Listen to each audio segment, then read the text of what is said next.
Khi hắn ngày hôm sau lại đến xã họp, thư ký Vương lại nhắc đến chuyện này. Mấy hôm trước ta nói chuyện, mọi người nghĩ thế nào? Thư ký Vương trước kia ngài không nói, muốn cho nhà mình cho họ ở sao? Đến lúc đó đội lấy công điểm bù lại là được. Nhà ta căn nhà đó, mấy ngày nay bị đứa con bất hiếu nhà ta cho mấy thanh niên trí thức ở nhờ. Các vị cũng biết, chúng ta lại sắp có một nhóm thanh niên trí thức xuống nông thôn xây dựng, hiện giờ đang trên đường rồi. Nhóm thanh niên trí thức này đúng là nhiều chuyện, chật chội một chút không được sao? Để thanh niên trí thức và những người ở chuồng bò ở chung vẫn không được hay lắm. Cho nên lần này ta triệu tập đại ra đến là muốn hỏi, đội nào có thể nhận mấy người này? Chúng ta chuồng bò cũng ở 4-5 người rồi, ở không nổi nữa. Đúng vậy thư ký, thêm người nữa là lại phải chia thêm phần khẩu phần. Đội chúng ta năm nào thu hoạch cũng không được tốt lắm, không lo nổi. Đợi đến khi mấy đội trưởng đều đã lên tiếng, mọi người đều chuyển ánh mắt đến đội trưởng Lưu vẫn chưa lên tiếng. Thư ký Vương, chuồng bò chúng ta rộng rãi, đội chúng ta cũng muốn giúp ngài giải lo, nhưng chỉ sợ xã viên có ý kiến. Các vị về trước đi, ta và đội trưởng Lưu nói chuyện riêng.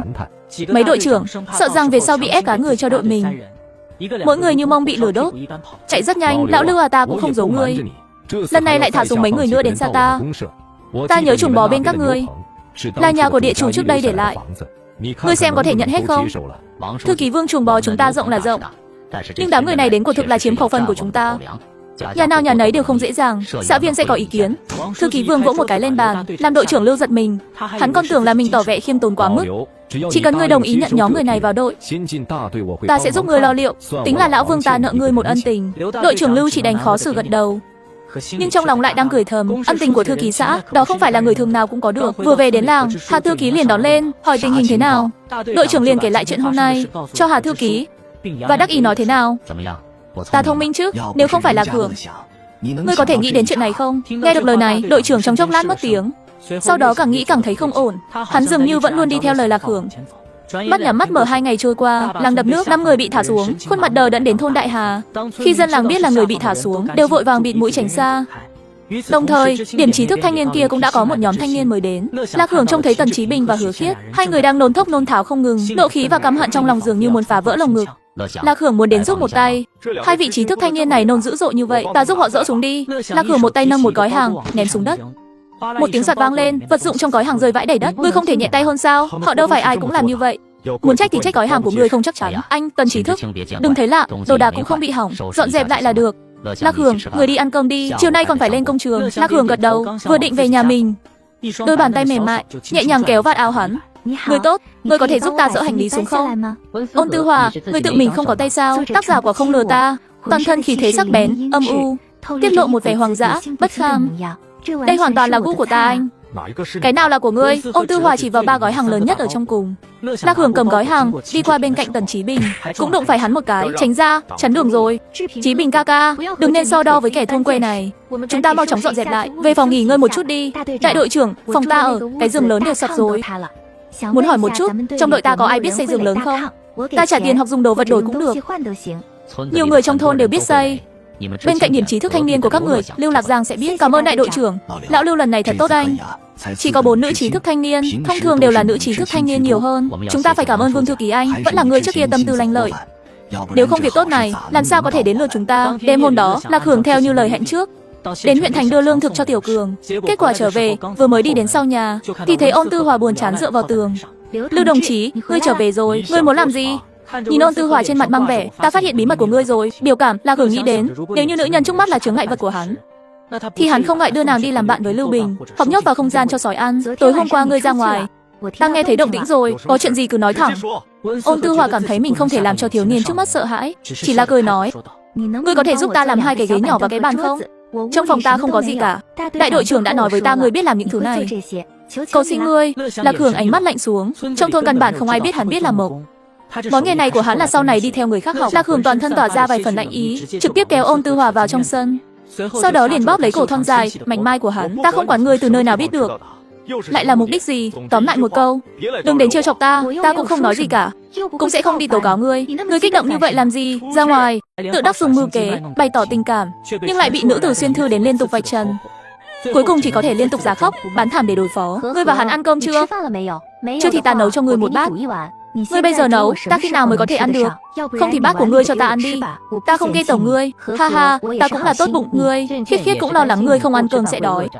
Có cần thiết phải đối đầu gay gắt như vậy không? Ta ăn hay không liên quan gì đến ngươi. Nếu quả thật quan tâm ta, làm cơm mà tiện tay làm luôn phần của ta rồi.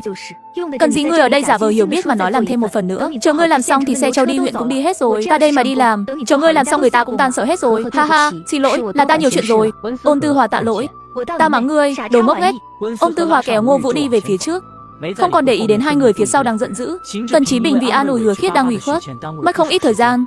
Đợi bọn họ đến nơi xe châu thì đã không còn ai nữa. Chí Bình ca, đều là lỗi của ta, không liên quan đến ngươi, đều là lỗi ông Tư Hòa. Hai ta ngày khác lại đi nhé. Sáng sớm ngày hôm sau, đại đội trưởng liền tuyên bố một quyết định: thu hoạch lương thực sớm hơn một tuần. Việc thu hoạch mùa thu cường độ cao, làm cho Hứa Khiết chưa từng làm việc nặng, 2 ngày liền không chịu nổi, cho nên hắn liền nghĩ đến Lạc Hưởng giỏi giang nhất. Chiều hôm đó, Lạc Hưởng vừa về nhà được một lúc, cửa liền bị gõ. Lạc Hưởng mở cửa, liền thấy Hứa Khiết một mình đứng ngoài. Lưu đồng chí, ta là trí thức thanh niên mới đến. Nghe lời nói y hệt kiếp trước. Lạc Hưởng lạnh lùng gật đầu.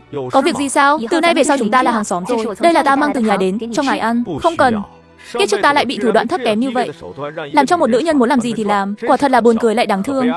Hắn nhớ kiếp trước, bên cạnh Tần Chí Bình có một cô gái luôn theo sau hắn, chỉ là không lâu sau cô gái đó liền chết. Con cô gái đó tên gì, dáng vẻ ra sao, hắn lại quên rồi. Đại đội biết mọi người vất vả. Bữa tối xa hoa là một bữa củ cải hầm thịt. Lạc Hưởng bưng 2 bát cơm trên đường về, vừa lúc gặp Hứa Khiết và Tần Chí Bình. Nhìn bộ dạng đó của hắn, Lạc Hưởng phát ra một tiếng hừ lạnh. Ngươi cười cái gì? Sao Tần Trí Thức lại quản cả nụ cười của người khác? Có thời gian đó không bằng quản nữ nhân của mình, quản thân hình nhỏ bé như gà con của mình đi. Tần Chí Bình không thể khống chế được lửa giận trong lòng, nhanh chóng đi đến bên cạnh Lạc Hưởng, một quyền đánh tới. Ha ha, chính là chờ ngươi. Hắn cúi người xuống, né được một quyền của Tần Chí Bình, đặt 2 bát cơm xuống đất, xoay người hướng về phía ngực Tần Chí Bình, một chân đá hắn ngã xuống đất. Thấy có người đến, hắn liền lùi lại 2 bước, không động thành sắc, một chân đá bát cơm bên đường rơi xuống. Hứa Khiết thấy hành động của hắn, ngây người. Sao thế này? Lạc Hưởng đánh ta? Đại đội trưởng, các ngươi dân làng Đại Hà thôn chính là đối xử với trí thức thanh niên đến giúp xây dựng như vậy sao? Tên tiểu tử này đánh người mà không dùng tay nặng, làm sao có thể đánh người công khai như vậy? Ta vì sao đánh ngươi? Ai biết ngươi phát điên cái gì? Chúng ta đi tốt tốt, ngươi đối với ta chính là một chân. Mọi người không tin có thể hỏi Hứa Trí Thức.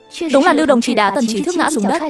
Đại đội trưởng, ngươi nghe thấy rồi chứ? Chúng ta trí thức thanh niên vượt ngàn dặm đến nơi đây, không phải là bị người ta bắt nạt. Lạc Hưởng, sao thế? Hắn không nói 2 lời, lên liền muốn cướp bát cơm của ta. Ta không cho hắn liền một chân đá bát cơm của ta rơi xuống. Ta nhẫn nhịn không được nữa mới đá hắn một chân. Chỉ có bát canh đó cho chó ăn, chó cũng không ăn. Ta sẽ thích đồ ăn của ngươi sao? Nói rồi cũng phải đáng tin chút đi. Hắn vừa dứt lời, không ít người liền sắc mặt bất thiện. Đại đội trưởng càng thêm phẫn nộ.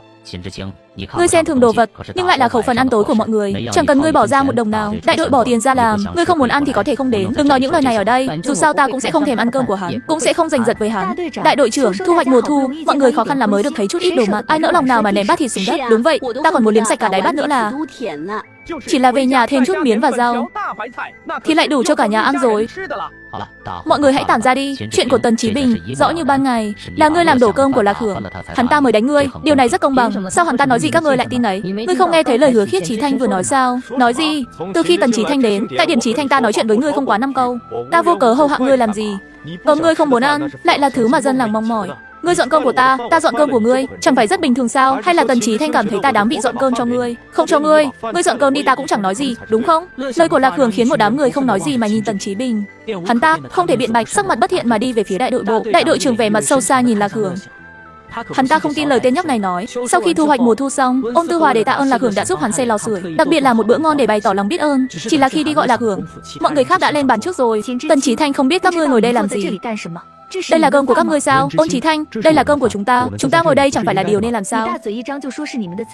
Ta làm sao biết được? Ta bỏ tiền mua thịt lại tốn công sức, làm cơm là làm cho các người ăn. Lúc này Lý Quế Hoa tới giúp đỡ thấy vài người đàn ông lớn ngồi trước cơm của họ, nắm chặt con dao thái rau, hùng hổ đi tới. Vương Thanh Sơn, ngươi có ý gì? Muốn ăn thì tự ăn đi. Hiểu lầm. Ôn Chí Thanh thật ngại quá. Ôn Tư Hòa nhìn Tần Chí Bình không nhúc nhích, trên mặt mang theo vẻ chế nhạo nói sao? Tần Chí Thanh muốn cùng chúng ta ăn. Được thôi, 2 đồng tiền, 10 phiếu lương. Ha ha, đều là ta không tốt, là ta hiểu lầm ngươi rồi, đừng chấp nhặt với ta. Hứa Tình khẽ cúi đầu, gương mặt nghiêng hoàn mỹ hiện ra trước mắt Tần Chí Bình. Đường cong khóe miệng mang vẻ ủy khuất khiến người ta sinh ra thương tiếc. Tần Chí Bình đứng dậy, kéo Hứa Khiết bảo vệ bên cạnh. Ai thèm Ôn Tư Hòa, để ta thấy ngươi bắt nạt Hứa Khiết nữa. Đừng trách ta không niệm tình xưa cũ. Ôn Tư Hòa bị tức cười. Hắn ta đá một cái ghế nhỏ, hung hăng đá về phía Tần Chí Bình. Tần Chí Bình đột nhiên né tránh, vừa hay đập vào chân Hứa Khiết phía sau. Cơn đau nhỏ khiến hắn ta đột nhiên kêu đau một tiếng, nước mắt cứ rơi xuống từng giọt. Thấy chưa? Để phòng ngừa ngươi lại bị người ta lừa, tiền và phiếu của ngươi phải để ở chỗ ta, một phần ta giúp ngươi cất giữ. Ôn Tư Hòa nói. Bảo ta xin lỗi thì ta xin lỗi. Còn nữa, ngươi không phải nói ta bắt nạt hắn sao? Thấy chưa? Nếu ta thật sự bắt nạt hắn thì sẽ như thế này. Đừng để người ta rơi 2 giọt nước mắt, ngươi liền cảm thấy ta bắt nạt hắn, mất vào đầu óc. Không muốn thì có thể quyên góp cho người cần. Tần Chí Bình tức giận đến cực điểm, 2 nắm đấm kêu răng rắc. Lạc Hưởng đi đến chỗ Tần Chí Bình đang đứng, đột nhiên đẩy Tần Chí Bình ra, tránh ra, cản trở chúng ta ăn cơm rồi, tránh ra. Hứa Chí Thanh, đừng có nhận nhầm nữa, đây là cơm của các người, chẳng phải ta đã dọn ra rồi sao? Sao không mau ăn đi? Người đó vốn ấm áp hiền lành, chợt đảo mắt, mỉm cười đáp, nàng ném ghế vào ta của thật là lỗi của ta. Ta xin lỗi nàng. Nói xong, hắn múc một ít cơm, cho vào đĩa thịt xào ớt của mình, lại thêm vài món nữa, rồi với vẻ mặt vô hại đưa bát cho Hứa Thiến. Đây là ta bồi thường và xin lỗi. Nhưng cũng bởi vì các người ngay từ đầu nói đây là cơm của các người, ta tức giận mới làm vậy. Năng lượng thứ cho ta, hãy tha thứ cho ta. Hứa Thiến không động đậy, chỉ nhìn Ôn Tư Hòa với đôi mắt đỏ hoe. Hứa Chi Thanh, nếu nàng không ăn, chính là không tha thứ cho ta. Ôn Tư Hòa mạnh mẽ véo đùi mình, chạy theo dáng vẻ của Hứa Thiến, khóc lóc xin tha thứ. Dưới sự chứng kiến của nhiều người, Hứa Thiến đành phải nhận lấy bát cơm của Ôn Tư Hòa. Ôn Tư Hòa ngồi trên ghế bảo mọi người dùng bữa, ánh mắt vẫn không ngừng nhìn về phía Hứa Thiến, khóe môi khẽ cong lên như một con mèo ăn vụng cá. Hứa Thiến cầm bát cơm Ôn Tư Hòa đưa cho Tần Chí Bình. Ca Chí Bình, con này anh ăn đi. Ôn Tư Hòa thấy cảnh này, nhanh chóng đứng dậy, đôi mắt trong veo ngập tràn nước mắt.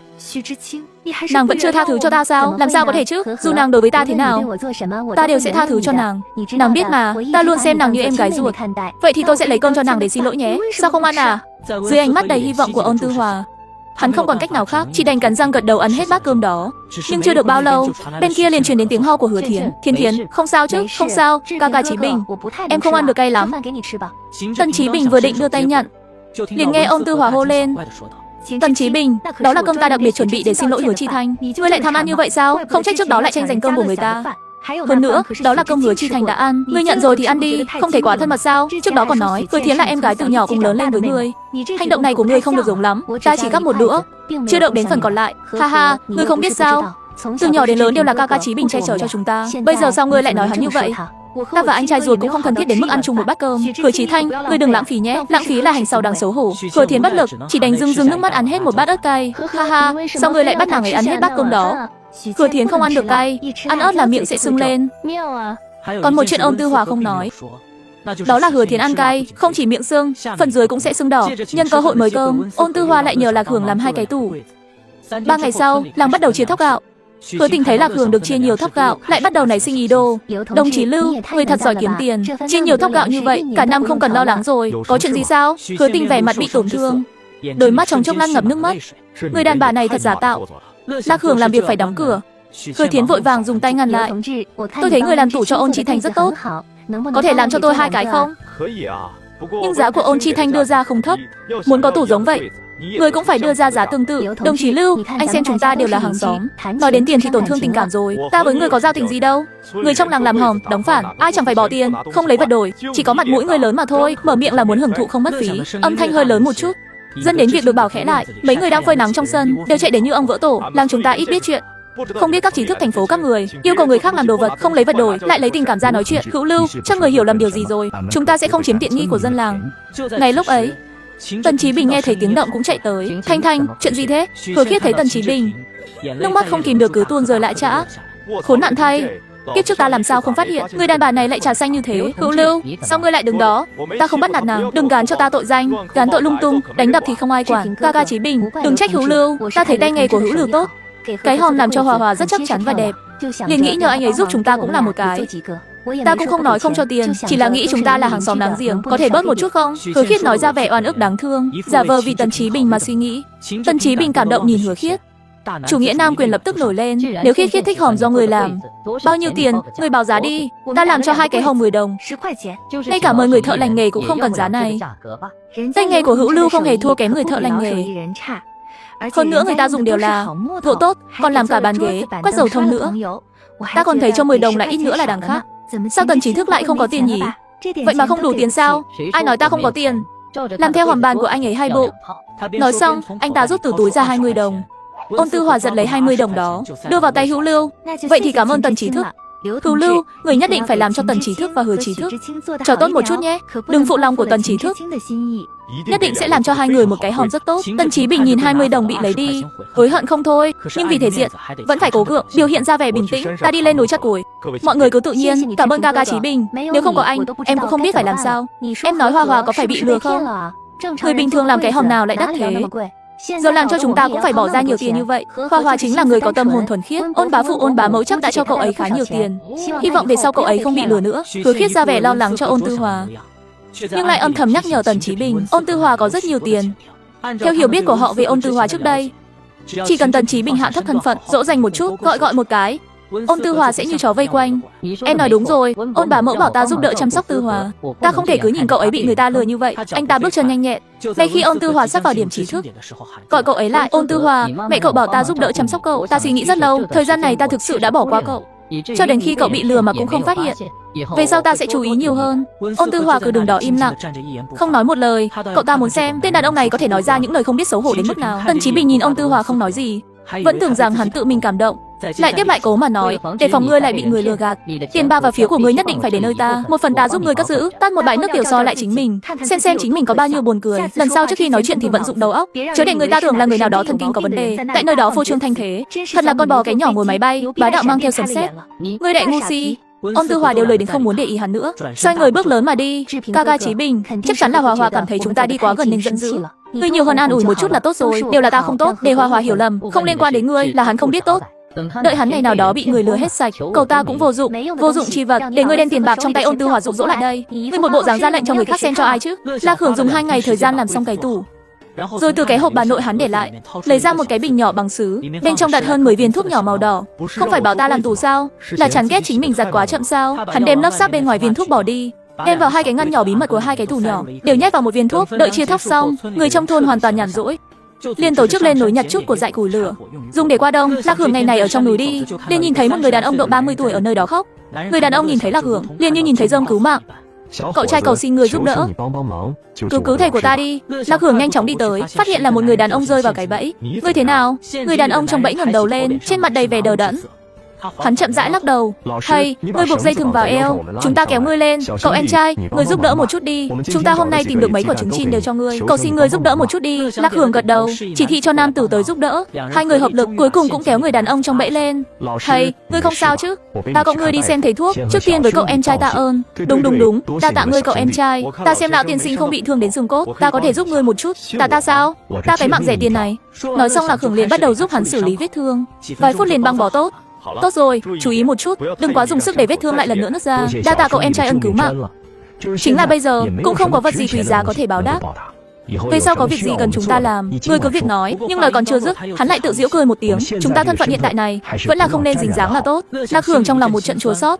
Từng có thân phận có địa vị người, giờ đây gặp nạn, liền ngay cả thân cận với người cũng không có tư cách. Hắn dường như từ trên người đàn ông trước mắt nhìn thấy bóng dáng ông bà tổ tiên xưa kia, mọi người đều tránh như rắn rết. Còn có người ném đá xuống giếng, người đen thấy người đưa đi thôi. Tiễn đưa 2 người xong, Lạc Hưởng liền đụng phải Ôn Tư Hòa 3 người. Lạc Hưởng liền mang theo bọn họ đi tới một nơi của dại đặc biệt nhiều. Không bao lâu mấy người đều nhặt đầy một cái thúng, đem của đưa về. Ngưu Lập Nghiệp liền mang đến hơn 20 thanh niên trí thức. Lạc Hưởng vừa nhìn tình huống này, liền biết là Ngưu Lập Nghiệp cái tâm nhiệt tình kia, miệng rộng nói ra Lưu Lạc Hưởng, đây là thứ chúng ta, thanh niên trí thức phát hiện trước. Lạc Hưởng lười đến mức chẳng thèm để ý hắn, chỉ chăm nhặt của vào trong giỏ của mình. Vương Thanh Sơn vừa thấy cảnh ấy, liền tức giận ngay, ngươi nghe không hiểu lời ta nói phải không? Đây là thứ chúng ta, thanh niên trí thức phát hiện trước, ngọn núi này đều là của tập thể, tất cả mọi thứ cũng đều là của tập thể, làm sao có thể nói ai phát hiện trước thì của người đó được? Hơn nữa, ngươi hãy hỏi những người phía sau ngươi xem, ai là người phát hiện trước? Là đồng chí Lưu phát hiện rồi báo cho chúng ta biết, chúng ta mới biết được nơi này. Vương Thanh Sơn bỗng chốc mặt đỏ bừng lên, lạnh lùng, hừ một tiếng rồi cúi đầu nhặt hạt rẻ. Lạc Hưởng vẫy tay gọi Ôn Tư cùng 2 người kia, nói rằng chúng ta đi hướng kia. Ha ha, 2 cô gái người và Ngô Chí Thanh vẫn nên tránh đi lại quá gần với nam đồng chí, không tốt cho thanh danh của mình. Đúng vậy, đừng đi lại quá gần với nam đồng chí, không tốt cho thanh danh của mình. Chính ngươi cũng biết. Vậy thì 2 người đứng bên cạnh ngươi là ai? Ta và Tiểu Vũ không có nam đồng chí nào giúp đỡ chặt củi, nhặt của. Đồng chí Lưu giúp đỡ một tay, lại bị ngươi nói một cách thê thảm như vậy. Điểm thanh niên trí thức chúng ta, nam nữ đều ăn chung một đôi cơm. Ngươi còn ngày ngày đến nhà Tần Chí Thanh, lại tính là cái gì chứ? Ha ha, ta là tốt bụng nhắc nhở ngươi, ta cảm ơn ngài. Không cần đâu, quản tốt chính mình là được rồi. Đây không phải là điển hình của kẻ trộm kêu bắt cướp sao? Hứa Chí Thanh, cô đừng khóc nhé, không thì lát nữa người khác lại hiểu lầm chúng ta bắt nạt cô. Nghe thấy lời này, Hứa Khiết nước mắt cứng rắn nuốt trở về. Tần Chí Bình từ đầu đến cuối không nói một lời. Trải qua chuyện ngày hôm qua, chỉ một đêm mà dường như đã thông suốt. không chủ động làm kẻ đầu sóng ngọn gió nữa. Hứa Khiết đợi mãi, cũng không đợi được Tần Chí Bình lên tiếng an ủi nàng, tức khắc trong lòng vang lên hồi chuông cảnh báo, vội vàng nắm lấy tay áo Tần Chí Bình. Chí Bình ca ca, chúng ta đi nhặt bên kia đi, bên kia của nhiều hơn. Ôn Chí Thanh, ta ra thịt. Có thể phiền Ôn Chí Thanh giúp đỡ nấu cơm không? Ta ra thịt hun khói. Ha ha, đi ngồi xuống đi, tốt nhất là ngồi ở điểm thanh niên trí thức đi, tránh cho lúc đó lại có người nói này nói nọ. Kết quả chờ đến trưa mọi người trở về nấu cơm xong mới bắt đầu ăn. Tần Chí Bình mặt đen xì đến trước mặt mọi người, đau lòng nói, Ôn Tư và Ôn Mậu cho các ngươi tiền phiếu là để các ngươi ở nông thôn không chịu khổ. Ngươi xem ngươi lại tiêu tiền cho những người không hề liên quan. Ngươi có xứng đáng với tấm lòng yêu thương của Ôn Mậu hay không? Tần Chí Thanh, ta lấy thịt nhờ Văn Chí Thanh giúp đỡ nấu cơm. Ngươi có ý kiến gì không? Đương nhiên là có ý kiến. Ta còn ra thịt hun khói nữa, ai cũng không chiếm tiện nghi của ai. Lần sau nữa sổ loạn, phiền đi xa một chút. Ở đây làm ta buồn nôn đến mức ăn không nổi cơm. Ha ha, Chí Bình ca ca cũng là vì tốt cho ngươi. Sợ ngươi chịu thiệt, gặp phải các ngươi, ta đã gặp phải 8 đời xui xẻo. Tiền phiếu của ta cho chó ăn cũng được, cũng không cần các ngươi quản một chút nào. Đừng hối hận. Tối hôm đó, Lạc Hưởng vừa ngủ thì bị tiếng gõ cửa đánh thức. Luôn cảnh giác, hắn bước nhanh đến cửa, giọng nói thấp thấp hỏi một tiếng, ai đó? Đồng chí Lưu, ta là Cao Lâm. Sau khi xác nhận người đến, hắn từ từ mở một khe cửa. Thấy Cao Lâm mở cửa liền quỳ xuống trước mặt hắn. Mau đứng lên, chuyện gì vậy?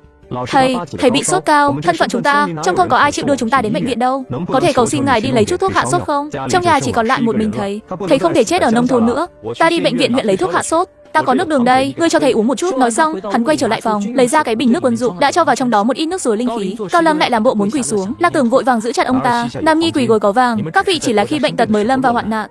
Ta giúp các vị cũng là không muốn thấy một mạng người sống sờ sờ phải tàn lụi. Nhân tài của quốc gia cứ thế bị mai một giữa đời. Nhanh trở về chăm sóc thầy của các vị đi. Ta lập tức đến huyện thành. Cao Lâm vội lau sạch nước mắt, cầm bình nước đi về phía chuồng bò. Lạc Tưởng đóng cửa lại, vừa định đi ra ngoài thì nghe thấy tiếng của một người phụ nữ. Ôn Tư Hòa đứng ở con đường nhỏ cách đó không xa, thật sự làm Lạc Tưởng giật mình một phen. Hắn không biết Ôn Tư Hòa ở đây nghe được bao lâu, lại nghe được bao nhiêu. Bản thân thân phận của hắn đã nhạy cảm, nếu lại bị người ta biết có liên quan đến người trong chuồng bò thì thật sự là phải gặp đại họa. Ôn Tư Hòa không nói gì, chỉ thẳng tiến đi về phía cửa nhà Lạc Tưởng. Mở cửa, giáo sư đại học chỉ vì bày tỏ quan điểm khác biệt lại bị người ta tố cáo vu khống, kéo đi diễu phố. Vợ vì không chịu nổi cú sốc mà bệnh tim qua đời. Con gái 5 tuổi cũng bị người ta bắt cóc, mất tích. Đúng lúc tất cả mọi người đều đoạn tuyệt quan hệ với ông ta, mà lại có một học trò hay khóc vì bảo vệ tính mạng của thầy, không rời không bỏ. Cho ông ấy uống thuốc này đi. Lưu đồng chí, tôi thay mặt cả nhà thầy cảm ơn anh. Thầy uống thuốc đi, thầy giáo cũng không muốn thấy thầy như vậy. Đợi thuốc cho xuống rồi. Trên giường, Khổng Tu Trúc vẫn chìm đắm trong giấc mộng khủng khiếp và tuyệt vọng của ông ta. Hầu như không cần hỏi, Cao Lâm liền không kiềm chế được mà hướng về phía Lạc Tưởng, nói về chuyện của họ. Thầy là giáo sư khoa triết học của trường Đại học Kinh, vì một lần trong cuộc thảo luận học thuật mà bày tỏ ý kiến, bị người ta vu khống tố cáo. Thầy giáo thấy thầy bị kéo đi giữa phố, một lúc không chịu nổi, bệnh tim phát tác mà qua đời. Ai ngờ con do sư mẫu gắng sức sinh ra. Lúc thầy bị kéo đi diễu phố, sư mẫu qua đời thì bị bắt cóc. Thầy một đêm tự đầu, mấy lần muốn đi theo sư mẫu, là ta liều mạng mới giữ lại được. Ta sợ ông ấy xảy ra chuyện gì, cố chấp muốn canh giữ bên cạnh ông ấy. Lạc Tưởng không khỏi xúc động trước câu chuyện của họ. Thời đại này, một người xảy ra chuyện, những người xung quanh để tránh liên lụy đều muốn dẫm người khác xuống bùn. Như quan hệ thầy trò Cao Lâm, chỉ cần đoạn tuyệt quan hệ, cơ bản sẽ không bị liên lụy. Nhưng trước mắt người đàn ông gầy yếu này lại không quá thông minh, hay khóc, mà lại để không cho thầy của mình tìm đến cái chết. Làm đến mức này, Lạc Tưởng tự nhận hắn không làm được vì cái gọi là thầy của mình, hoàn toàn từ bỏ tiền đô của mình, cho dù là cứu ân nhân của mình. Đó cũng là lúc mình có khả năng. Cao Lâm đừng làm phiền tiểu huynh đệ nữa. Mạng ta sớm muốn đi theo sư mẫu rồi. Phu nhân của ngài đã mất, nhưng ngài có nghĩ đến con gái bị bắt cóc của ngài vẫn đang chờ ngài đi cứu. Nguyệt Nguyệt của ta à, nhưng ta chỉ có thể bị giam cầm ở đây. Có ta, một người cha như vậy, đều là ta hại họ anh. Thiên bồng nhất nhật đồng phong khởi, phù giao trực thượng cửu vạn lý. Đất nước ta cần trí thức. Điểm này chắc ngài hiểu rõ hơn ta. Một kẻ nông dân này, chúng ta đang bị bệnh, cần thời gian để chữa trị. Tình cảnh hiện tại chỉ là tạm thời. Nếu có một ngày các vị đều có thể trở lại vị trí ban đầu, ngài lại vì tự ti tự phụ mà hủy hoại thân thể, thì con gái bị bắt cóc của ngài làm sao? Nàng có đang chờ cha mình đi tìm nàng hay không?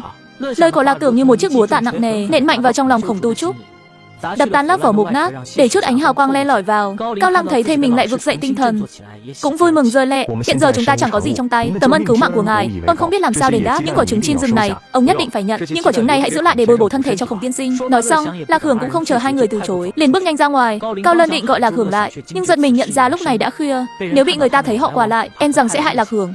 Ông vội vàng ngậm miệng lại. Cao Lân, mấy năm nay khổ cho con rồi. Sao vẫn còn như hồi nhỏ, hay khóc thế? Thầy đợi tình hình sáng tỏ, chúng ta hãy tìm tin tức của muội muội Nguyệt Nguyệt, con nhất định phải khỏe lại. Đệ đệ, lâu rồi không đến, ta đều nhớ con. Thời gian này trong làng bận thu hoạch mùa thu, vậy nên có thời gian liền đến thăm con đến đúng lúc. Đây là mã hổ, đây là ngưu điểu, đều là hàng xóm tốt của nhà ta. Hắn chính là chàng trai ta vừa nói với con. Lạc Hưởng cười và chào hỏi hai người. Đệ đệ, ta nghe Vương đại tỷ nói con có thể kiếm được đồ rừng, Ta chỉ biết chút kỹ thuật săn bắn. Tuyệt vời, vậy ta có thể mua của con, mua một ít, chỉ cần là thịt là được, gà rừng, thỏ rừng, lợn rừng, cá gì cũng được. Chỉ là không biết số lượng nhiều hay ít, ta có thể hỏi trước xem số lượng thế nào. Con nói số lượng nhiều hay ít là bao nhiêu cân, trăm cân, thậm chí cả nghìn cân cũng không thành vấn đề. Dù sao thì càng nhiều càng tốt. Đệ đệ có nhiều đến vậy sao? Lác Hường trong lòng thầm vui mừng. Thế là lại tìm được một đầu da lớn. Mã Hổ, ngươi cần nhiều thịt đến vậy làm gì? Ngươi ăn hết nổi sao? Ta là mua giúp người cha vợ. Ông ấy ở cơ quan phụ trách công tác hậu cần.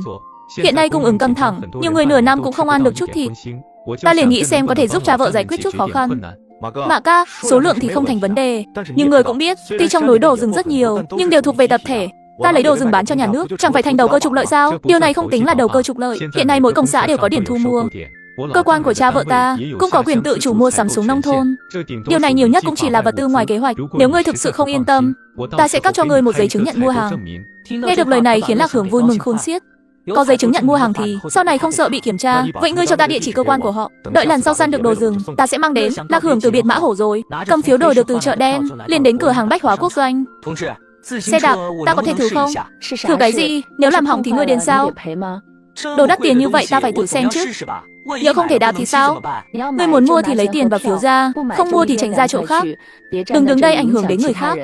Người thanh niên cảm thấy mất mặt, liền tức giận bỏ đi. Cảnh này lọt vào mắt Lác Hường, cũng không khỏi thầm than trong lòng. Chà, nếu đặt vào thời đại sau, từ thái độ của nhân viên bán hàng này đã bị sa thải rồi. Chị ơi, tôi muốn mua một chiếc xe đạp. Đây là phiếu mua xe đạp. Chị nhìn vào phiếu mua xe đạp trên quầy, thái độ lập tức tốt hơn nhiều. Đồng chí muốn mua xe đạp nhãn hiệu nào? Phi cơ 250 đồng, Phượng Hoàng 280 đồng. Tôi lấy Phượng Hoàng đi, đây là tiền. Cầm phiếu xuống dưới lấy hàng. Xong nhớ đi đến đồn công an đăng ký biển số. Lác Hường đăng ký biển số xe xong, liền đi thẳng đến hợp tác xã. Đồng chí, chào, tôi muốn mua rượu. Điều này thật quá đáng sợ. Đây cần bao nhiêu phiếu vậy? Xin lỗi, ngươi muốn quá nhiều rồi, ta phải hỏi trưởng phòng một chút. Nhanh chóng, một nam tử trung niên liền đi ra. Đồng chí nhỏ, sao lại mua nhiều thuốc lá rượu như vậy? Có thể hỏi những phiếu này của ngươi từ đâu mà có không? Những phiếu này đều là ta dùng sơn hoạt đổi lấy. Mấy người tuy không mấy tin lời Lác Hường, nhưng nhìn thấy thành tích này tự đưa đến cửa, làm sao có thể đẩy ra ngoài được? Đồng chí nhỏ muốn loại nào? Ta đi xem một chút. Thuốc lá thì muốn Trung Hoa, còn rượu thì muốn Mao Đài hoặc Ngũ Lương Yếu. Đại tỷ đáp một tiếng, liền sai bảo hai đồng nghiệp giúp đỡ cùng nhau lấy hàng. Nam tử trung niên thì nhìn về phía Lác Hường, có vẻ muốn nói lại thôi. Ngươi còn việc gì nữa? Đồng chí nhỏ, lần sau ngươi có sơn hoạt, có thể bán cho ta một ít không? Điều này không hay lắm, chẳng phải là khiến ta phạm sai lầm sao? Anh, đúng, trao đổi thì được chứ. Đồng chí nhỏ cần gì?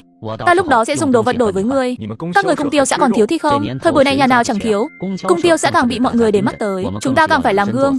Vậy lần sau thu hoạch sơn hòa ta sẽ đến. Vậy thì đa tạ huynh đệ nhỏ. Huynh đệ nhỏ họ gì? Ta họ Lưu, ngươi cứ gọi ta là Lác Hường là được. Được, vậy thì nói như vậy. Ra khỏi cung tiêu xã, Lác Hường tìm một nơi không người, liền đem 15 bình Mao Đài, 20 bình Thái Hòa Điện, 10 bình Sa Hà Vương, 20 bao hoa tử, tất cả thu vào không gian, rồi liền đạp xe về nhà. Đến gần làng, liền thu cả xe đạp vào không gian, đi bộ vào làng. Vừa vào làng liền thấy một chiếc máy kéo, trên đó có mấy người đeo phù hiệu đỏ, đang đẩy mấy người trên xe xuống. Nhanh lên, đừng chậm chạp làm trì hoãn việc. Đồ của ai thì nhanh chóng mang đi, đừng làm chậm trễ chúng ta trở về huyện thành. Các vị khỏe, ta là đại đội trưởng thôn Đại Hà. Một đường vất vả cho các vị rồi, người chúng ta đã đưa đến nơi. Xin Lục đại đội trưởng sau này giám sát những người này cải tạo tốt. Đương nhiên, Hà Chi Thư hãy phân phó người mang họ đến phía chuồng bò đi. Lão Hương, ngươi dẫn họ đến chuồng bò đi.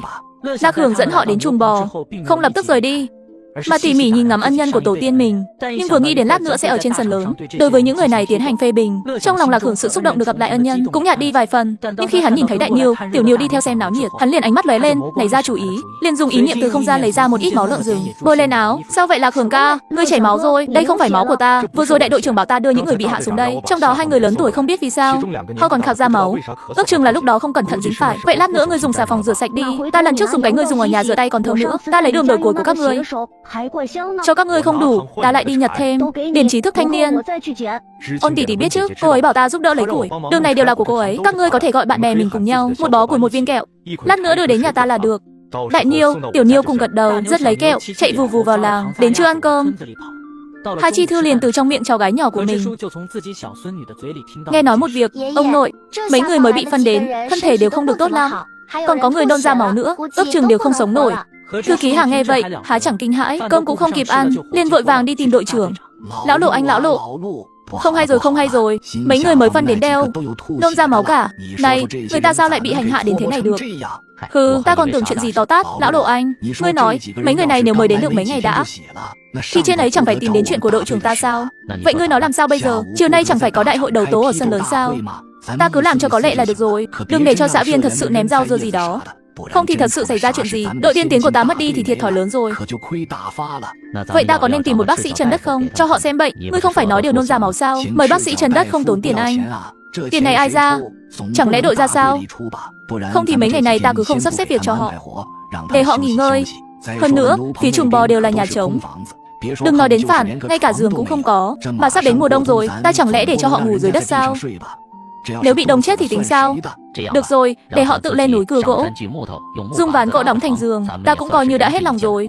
Chỉ cần trên ấy điều tra, ta cũng đã làm tròn bổn phận của mình. Cho nên chiều nay ở đại hội đấu tố trên sân lớn, mọi người đều chuẩn bị ném rau dưa, ném đá. Nhưng đội trưởng Lục chỉ nói vài câu tượng trưng, để họ ngoan ngoãn tiếp nhận cải tạo, tiếp nhận sự giám sát của xã viên. Thì để mọi người đều tản ra, mọi người tượng trưng ném vài miếng rau dưa, thì về nhà. Chỉ có mẹ của nhị cầu cầm cục đất trên mặt đất lên, không dư ném vào người mấy người đó.